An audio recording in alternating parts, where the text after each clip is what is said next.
Actually, right now po, I'm wearing this kanang kuan, another Orient, no? So, ato ni switch, no?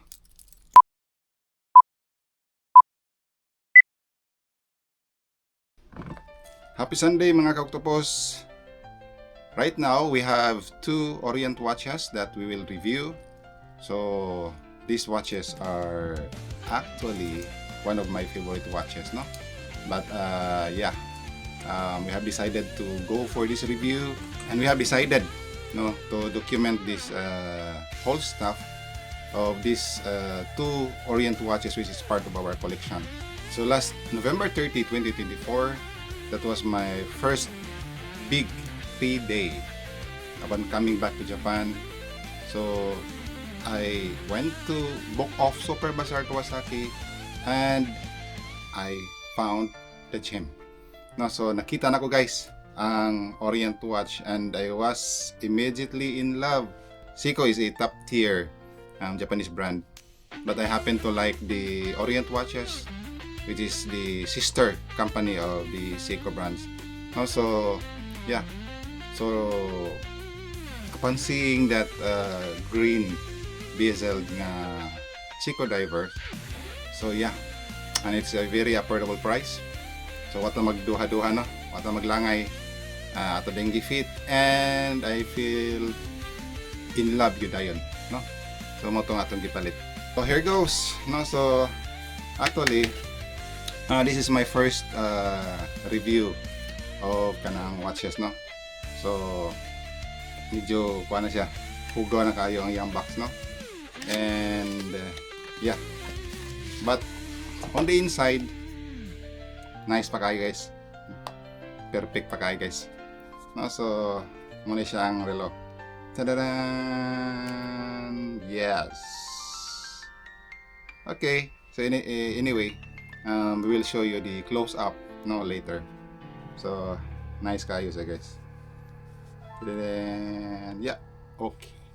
So kompleto pa ni siya guys, no? So we have this kanang manual niya, no?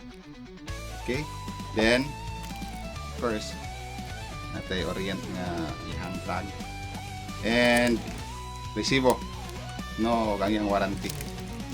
Usually ang warranty sa mga thrift shops or like sa Book of Super Bazaar, no, sa mga second hand shops, usually mga 6 months na siya. Then ini napa siya mga link, no? So tagpila ni siya, and reveal na to ang price, no?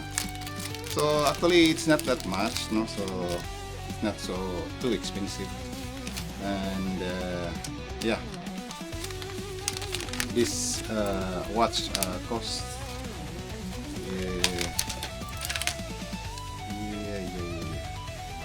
24,200 yen. So 24,200 yen, or that is like around 10,000 pesos. No, 10,000 pesos guys. No, so the part number or the model number of this watch is Orient Mako XL. No? So yeah, this is an automatic watch. This is a made in Japan watch also. No, so mo ni siya hello guys. So this is a beautiful timepiece. This is a collector's watch, no? But I happen to wear this one sa kaysa sa company and sa workplace. And yeah, loy kayo, no, kay prone kay sa scratch. In fact, na siya mga scratch, no? So I've decided to keep this one. Yeah, November 30, birthday ni Andrea, 2024, no? So that is my first big payday, and yeah, so mag 2 years na niya guys, and I'm so happy to have this one as part of my collection, no? So yeah, Orient Mako XL, see it for yourself guys. So tanawa guys, oh, lagi sa loob na, no? So actually dako-dako po siya, no? So it's not favorable sa katong mga gagmay og wrist or yeah, this is like around 50 siguro ni siya. Kunak po ni siya guys, itong sokdon. So pila ang iyang bezel, amon tay pandari caliper na. Dede ay 45. So 45 mm ang iyang bezel guys. So bugat po siya, no, pero ma-feel gini mo ang relo guys, no, ma-feel gini mo ang relo, no. So D-date, then 200 meters ang iyang deep niya, no. So I've been wearing this one on multiple occasions, especially katong maglaglaag ta, no. So maglaglaag, adventure, even sa ako ang sports, no. So sa cycling, sa jogging, ako pa rin nasa loob. Then yeah, mga pilapot ka bulan ni siya nga ako pa rin nasa loob sa trabahoan. And yeah, exposed kay siya sa scratch, no. And I was to kanang cautious sa pagtrabaho kay sige mabanggaan ba na scratch. And that's the time I've decided, no, to buy kanang watch kit nga para pang battle gid siya ba. So that's the time nga nagpalit ko Pro Trek. So yeah, nice kaya mo memorize ani nga relos guys. And the other Orient watch that is part of my collection is this TTOP-C3-B, made in Japan chronograph. So actually this is a quartz watch, no. So napalit na ko ni siya sa flea market. This one was priced like mga 7,500. Oh no, first mga 8,000. Then through negotiations kay flea market man siya. So through negotiations I happened to bargain this one around mga 6,500. So okay na to siya. But at that point I was choosing between this and the other kanang watch.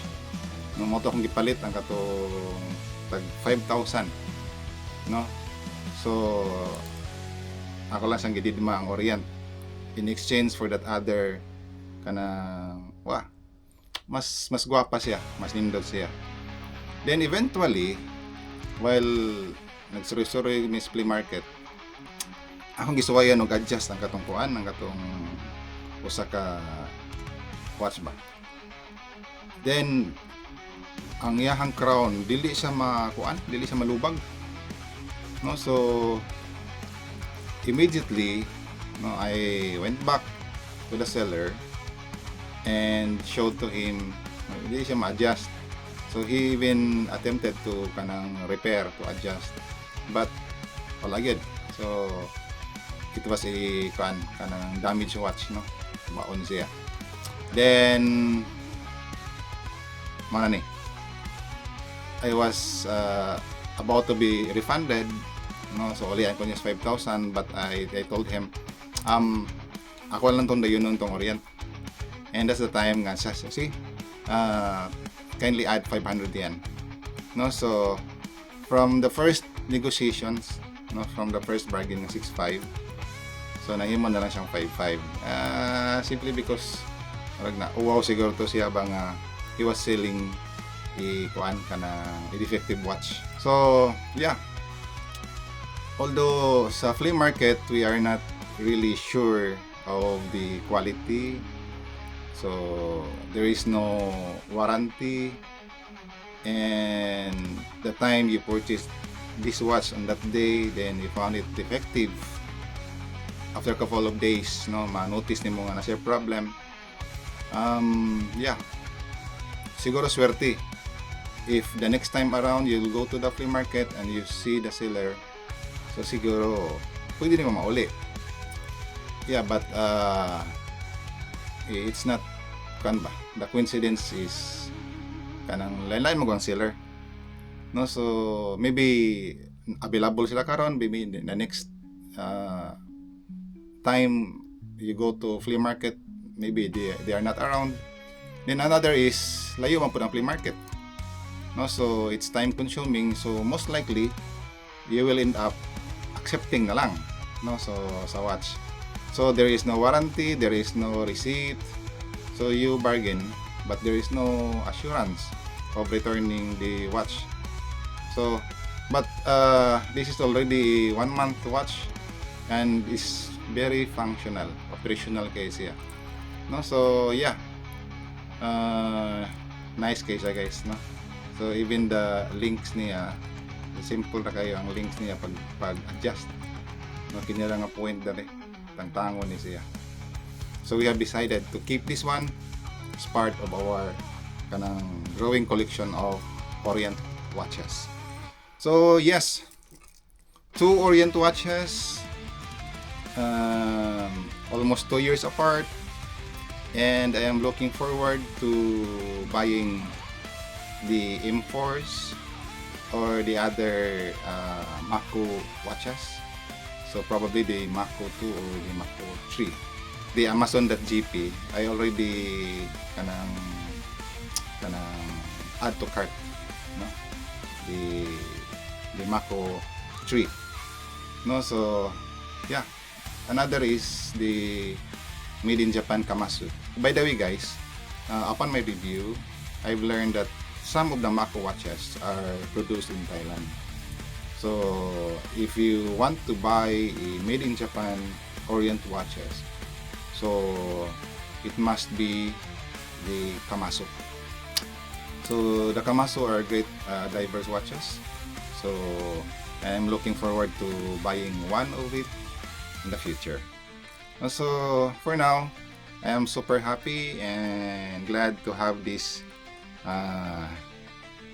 Mako XL and this TTOP. I'm so sorry guys, I'm not selling this one because the opportunity in Japan is one of the kanang it's not that rare opportunity, but it's difficult, no, lisod kayo ang pag-ari sa Japan, and to have this to work here is actually not easy, and you're earning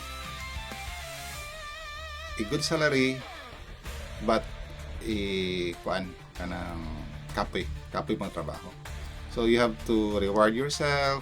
So mo na ilang gingon nga guhobi, so Japanese pa na siya, and because I reward myself with these watches, so I have to keep these watches, no. So yeah,